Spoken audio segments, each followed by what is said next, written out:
Good morning, everyone. Thanks for joining us at 7. I'm Tracey McCain. I'm Caitlin Nuclo. You're watching Eyewitness News here on the Wax. We appreciate that. A lot to talk about on this Tuesday, but let's get a check on that forecast first. Meteorologist Scot Haney is here with the details. Oh, and right on time, our friend is here. 7 o'clock. Yep, it's unbelievable. Yeah, it I mean, really except is for the same time unbelievable. every day. Same time every day. Neck it's so flexible, it's incredible to me. I just wish he'd show up in our 6 o'clock hour so we can put him on the air Yeah, over on that would Channel be 3. nice. It would be nice, but he loves the wax. There he is, just out there, Perry the Peregrine Falcon, just soaking it up. All right, first alert, live radar, the only live radar in Connecticut scanning dry. First alert, futurecast, tomorrow's weather today. Mixture of sun and clouds during the day today. So not a bad day today. It's dry.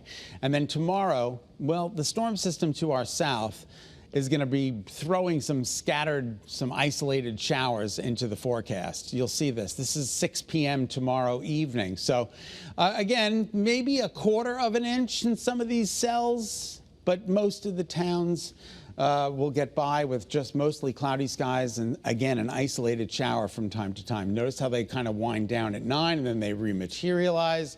So it's going to be an on and off thing all day tomorrow with these isolated showers. And then Thursday, watch what happens Thursday. This is 11 o'clock. The clearing begins. Mostly sunny skies by 5 p.m.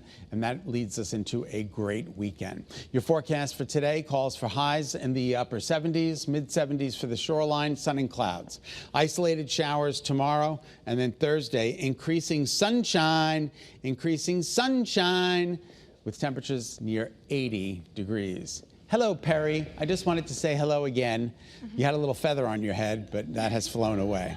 So he's like, what? You talking about me? Where was the feather? Where's my feather? Kate, take it away. All right, thanks, Scott. Good morning, everyone. Approaching 7:03 here on your Tuesday. Unfortunately, still dealing with the first alert that we came on air with at 4:30 over on Channel 3 in Mansfield. Route 32 and Route 31 all impacted here this morning between Mansfield and Coventry. That area blocked off between Cider Mill Road and Stearns Road because of an overnight crash.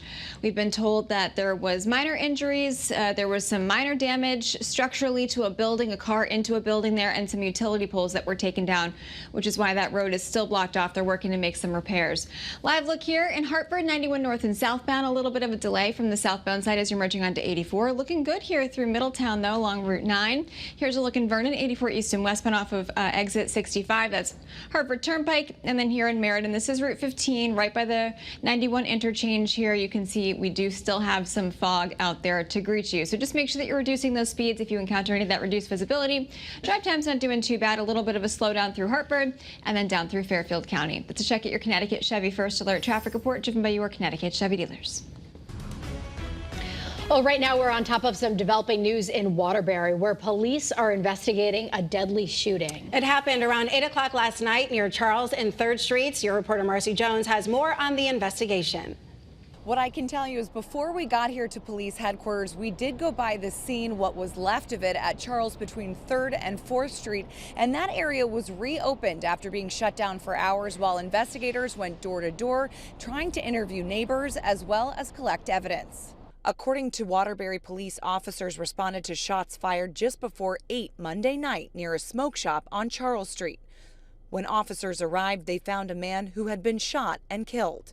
As of this morning, the identity of the victim has not been publicly released. So far, no word yet on any suspects or arrests. However, detectives handling this case are asking anybody with information to come forward immediately. Your reporter in Waterbury, Marcy Jones, Channel 3 Eyewitness News. All right, today the suspect accused of shooting and killing conservative activist and influencer Charlie Kirk in Utah could face charges as early as this morning. Prosecutors plan to charge him with several charges, including aggravated murder. He could face the death penalty if convicted. The suspect is expected to make a brief virtual appearance during today's hearing. He's being held in jail right now without bond. And this morning, we're also learning the suspect appeared to confess to the killing in an online chat. The platform Discord told law enforcement they found messages the suspect sent to a group of about 20 users taking responsibility and apologizing. The company says there's no evidence, though, that the attack was planned on that platform. Right now, parents across the state are thinking about online safety following Kirk's death. Friends and family members of the alleged killer say that he spent years scrolling the dark corners of the internet, claiming it impacted his political views and that he was radicalized online. Your reporter Taylor Knight tells us about an event tonight that will help protect the children online. The North Haven Police Department is hosting that event here at the library at 6 o'clock tonight, but you don't have to wait until tonight. There are some things you can start doing right now to make sure your kids are being safe online. The best thing to do is monitor what your kids are seeing online and how much of it. Melissa Whitson is a psychology professor at the University of New Haven. She says communicating with your kids about what they're seeing on the internet is important. Talk to your kids about it and find out what websites they're using. Ask them what they're seeing and hearing and see if they have any questions about it. You can also set clear rules about online activity and take advantage of privacy settings on certain apps and websites. Tonight, detectives will be talking about recent criminal trends and how to keep teens safe in particular.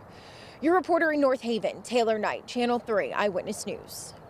Well, this morning we're working to find out more about the condition of a woman who police say was shot when her neighbor accidentally fired a rifle through his ceiling.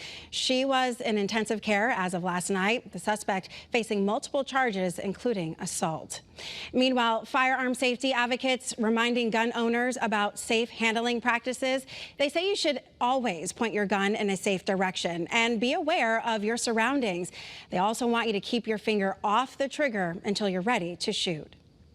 Right now, police need your help finding the driver who they say hit a boy during a street takeover in Shelton over the weekend. We have a picture here we want you to see. Take a good look. Police released this photo of the vehicle involved. We're told it happened early Sunday morning in a parking lot on Bridgeport Avenue. The boy was taken to a hospital with serious injuries. And this morning, DoorDash says it deactivated the account of a driver who police say assaulted a student on the UConn campus Saturday. The company says every driver completes a background check, and they have a safety team available at all hours to investigate complaints.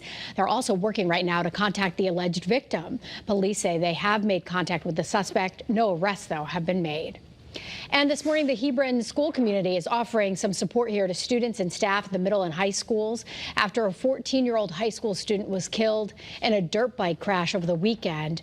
Pinpoint News Tracker shows you where it happened on Burnt Hill Road, right near the intersection of Cone Road. The crash is under investigation this morning. Also right now, we're following developing news in Waterbury, where police are investigating a deadly shooting. We're told it happened near Charles and 3rd Street about 8 o'clock last night.